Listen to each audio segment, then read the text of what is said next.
എൻ്റെ സുഹൃത്തുക്കളും കുടുംബാംഗങ്ങളൊക്കെ പറഞ്ഞു, അതായത് ഇതിനെതിരെ ഒരു നടപടി സ്വീകരിക്കണം. കാരണം പ്രത്യേകിച്ചും ഇങ്ങനെ വേദനകൾ പുറത്തു പറയുന്ന ഇരകൾക്കെതിരെ നടക്കുന്ന സൈബർ അറ്റാക്ക്, അപ്പോൾ ഇരകൾക്ക് മൊഴി കൊടുക്കാനോ പരാതി കൊടുക്കാനോ ഒക്കെ ഭയം വരുന്ന ഒരു സാഹചര്യമുണ്ട്. അപ്പൊ ഞാൻ തന്നെ മുൻകൈ എടുത്തിട്ട് അതിൽ പരാതി കൊടുക്കുകയും അതിന് വേണ്ട നടപടിക്കായി ശ്രമിക്കുകയും ചെയ്യണം എന്നുള്ളത്. അപ്പൊ എനിക്ക് തോന്നുന്നു എനിക്ക് വേണ്ടിയിട്ടല്ല, എല്ലാ സ്ത്രീകൾക്കും വേണ്ടിയിട്ടാണ് ഞാൻ ഇങ്ങനെ ഒരു തീരുമാനത്തിലേക്ക് വന്നത്.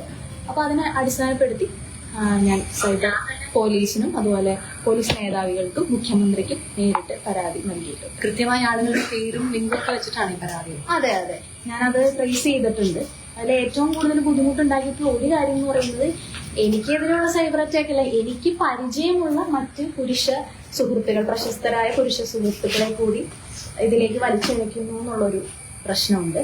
അപ്പൊ അതുകൊണ്ടും കൂടിയാണ് ഞാൻ അങ്ങനെ ഒരു തീരുമാനം എടുത്തത്.